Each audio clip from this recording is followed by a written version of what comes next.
Welcome to Matt Hill Scale Models. This will be video number 3 on that, which is the 1/72nd scale Mr. Craft Westland Lynx Mark 1. And yes, it is together, and I haven't smashed it. Having a little bit of fun with this one so far. So construction is done. Of course, there's lots of filler, lots of sanding, and it didn't go together too bad because the plastic is quite horrible. It's very soft. It takes to glue quite well, so that's one bonus with it. The nose was really out of shape. It looked like witchy poo from H&R Puff and stuff. So it drooped right down. It was like, yeah. So used the real coarse sanding stick, got some shape back into it. It's nice soft plastic, different grades of sanding sticks and some wet and dry. Got some sort of shape, as you can see here. The filler around the nose, of course. This was very poorly moulded through this part, both sides. Landing gear's on. Landing gear was absolutely a nightmare to put on. If you ever build this kit, take care. It'll end up skew with one leg lower than the other and all over the place, like it's walking down the road like a duck. I've got it reasonable. Will it look okay on this? Probably not, but we'll see how we go. The glazing fitted okay. It's not perfectly clear. I did polish it with some purple polish, and then I dipped it off into some clear to try to make it a bit more clear. We won't know what it looks like until the primer and paint and everything's been done. Same with the clear windows. Of course, make sure that you use a good quality glue for these windows here, because while you're handling this kit and trying to sand out all the imperfections to it, you will probably push those windows in like I nearly did. I saved it. Will it look okay when the tape comes off? Probably not. The tails, the tail is a bit of a worry. Some of these arrays and sensors or aerials and are not what the kit gives you, so I had to cut a few things off and from one tail and put it onto this section here, which has worked, and it does glue quite easily because it is very soft plastic, and it takes well to Tamiya extra thin. In sanding all the bits and pieces too, I've lost a lot of panel line detail. You might see here that I have tried to scribe it, but it's been repaired because this plastic doesn't like scribing. So what we're going to try to do, and I've never done this before, so I'm just going to try it on this kit, is I'm going to, years ago in a fine scale modeler magazine, I did see a guy there called Paul Boyer, who used to build a lot of oddball vac forms, all the stuff that other people didn't like doing, and he used to get a cracking job out of them. He scribed a few times because the plastic was probably absolutely rubbish like this stuff, but he primed it, and then he used the scriber just to scribe through the primer, a couple layers of primer. I've got some different primers to try. I don't know what I'm going to try. I'm just going to send it. I'm just going to try something and see if it works. I rescribed the mesh into these intakes here. I picked up a book just at a second-hand bookshop for $1, and I'll show it to you,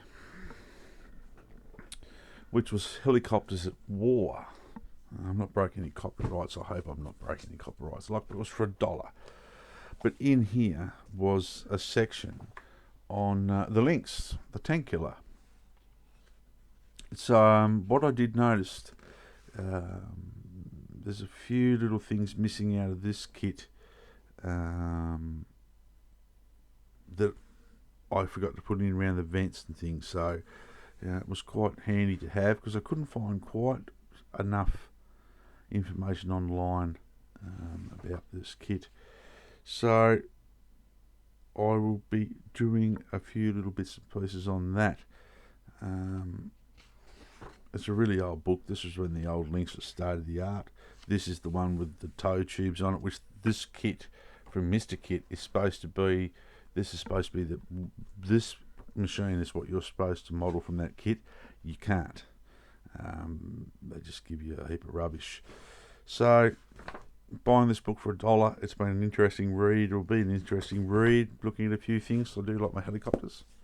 And so virtually what they show you on the box, you're not going to get anything like it.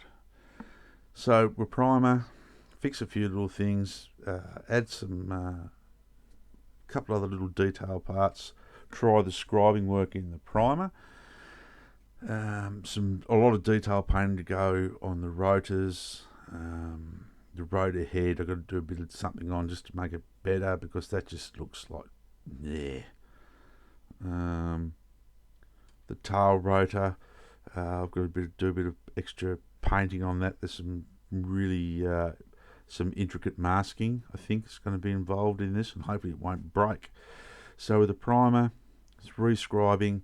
I'm going to go black because that'll give me the inside framework on the canopy anyway. And if the deck will stay together, the next video, with a bit of luck, we'll have a finished model. Hopefully, but probably not. I don't know. I really don't know how I'm going to go with this, but all we can do is try. So thank you for your kind comments, and I'm sorry about the sound in the last couple of videos. Hopefully this is coming through better. I really do. And I just hope that we can get some paint that will stick to it. That's what I'm also thinking, a good primer. So we'll try either the Mr. Finishing Surface of 1500 or this stuff here. I haven't tried the black Mr. Surface of 1500. I have tried this, and I know it normally doesn't stick. Oh, mind you should be reading the instructions on the back, man. Allow primer to cure for 12 hours before masking process. Dah. You want to be able to prime it, start masking it straight away. As soon as it looks dry, bang some mask on there. Probably why it's not working. I have tried it too, mixing a little bit of PVA glue in with the primer, a couple of drops, a bit of adhesion promoter, I call it. So, yep, we'll mask her up. We'll go for the red door version, red nose, bit of crimson red on the back spine here, be olive drab and NATO black. So hopefully it'll look okay. I said once again, thank you to my new subscribers. Thank you for everyone's kind comments. And yep, a couple of days we'll have a final reveal, and hopefully do something more than some of these older kits. I've got to get with the times. I'm building old shit, and no one likes watching old shit. It's a sign of how old I actually am, because back in the day, these were the state of the art. Or my little KP MiG I'm building there for Northwest Chancer, just a build for him. I'm having fun with that too. I suppose that's what the hobby's all about, having fun, isn't it? So yeah, go and check out the Rebels at Cloud9's new video as well. So you'll love his accurate miniatures build on the Mustang. Fantastic job. And everyone else does some fantastic work out there too, trying to catch up and everything. But reveal time, a couple of days. Be safe.